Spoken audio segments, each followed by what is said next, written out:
Derrow, yo siento que tú enseñas acerca de la cosmovisión de una manera en que muy poca gente lo hace, no como un concepto abstracto, no como un conocimiento teórico o una doctrina, sino muy práctico, como algo que tiene un verdadero impacto y consecuencias en nuestras vidas y en nuestra cultura.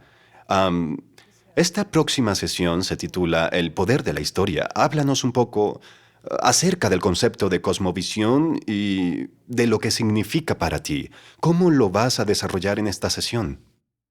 Bueno, mi entendimiento de lo que es una cosmovisión ocurrió cuando estuve en la comunidad Labre. Nunca antes había escuchado la palabra ni la frase cosmovisión.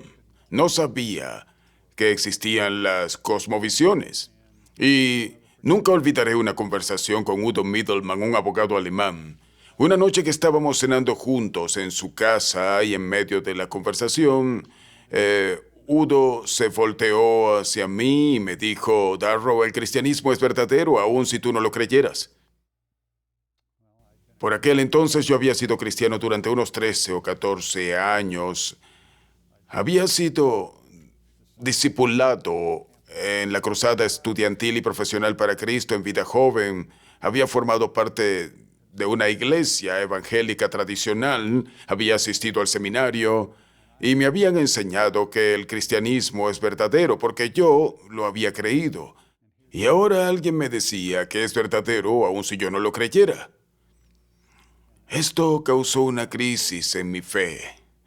No dormí en 2 noches enteras. Y finalmente entendí lo que me había dicho. Lo que me había dicho era que el cristianismo es verdadero, aunque nadie en el mundo creyera en él. Esa fue una profunda revelación para mí. Y llegué a darme cuenta de que, aunque había sido cristiano por muchos años, yo no estaba pensando como cristiano. Estaba pensando como un secularista. Yo había crecido en los Estados Unidos, asistido a escuelas públicas, había visto televisión, había mirado películas y había aprendido el lenguaje del materialismo secular.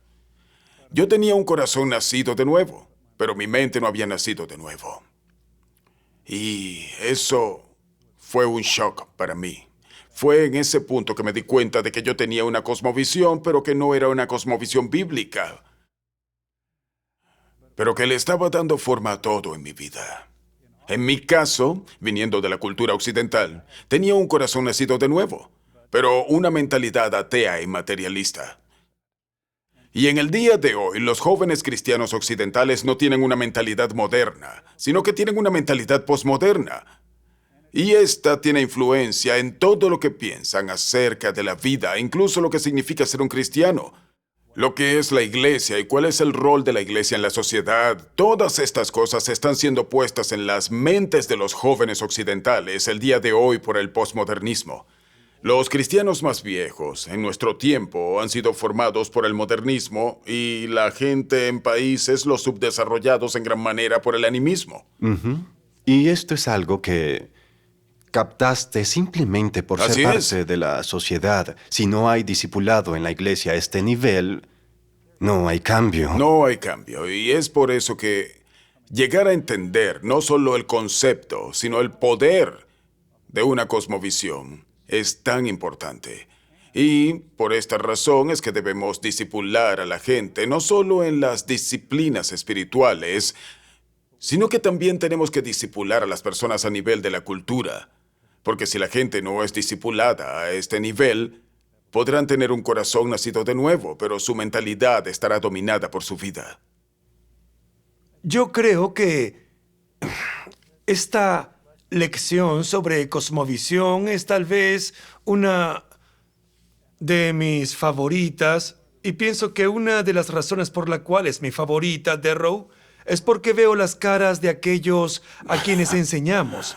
Y es en esta lección que ellos comienzan a despertar. Sí, La cosmovisión es una palabra tan esotérica y Eso es cierto. por alguna eh, razón Dios te ha dado la habilidad de tomar este concepto que es tan amplio y hacerlo tan claro y tan sencillo. y darle un sistema de clasificación que permite que el alumno sea capaz de entender su propia cosmovisión frente a las demás cosmovisiones y no frente a otras 54 diferentes cosmovisiones, sino que la resume de manera que puedes comprender el concepto de cosmovisión y hacer comparaciones identificando las consecuencias de sostener esas diferentes cosmovisiones. He visto tantas veces cómo se les encienden y me encanta. Muchas veces los jóvenes estudian las cosmovisiones y no llegan a entender qué son realmente No. las cosmovisiones y qué diferencias hay entre las distintas cosmovisiones. Sí, ellos piensan que es una declaración doctrinal y que al memorizar 10 puntos doctrinales se debería tener una cosmovisión cristiana. Y sin embargo, lo que los influencia para tomar sus decisiones y lo que gobierna sus vidas es algo muy diferente. Sí, esta es una lección muy importante.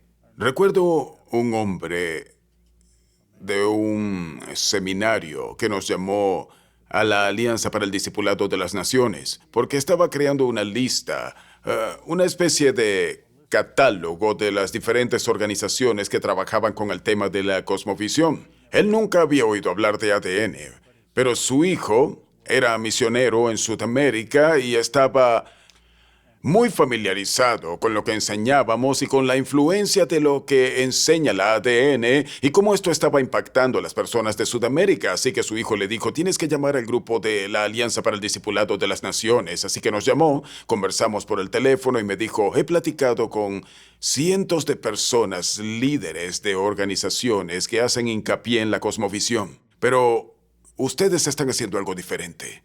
Yo le pregunté qué hacemos diferente y él me contestó, ustedes hacen que la cosmovisión sea algo práctico.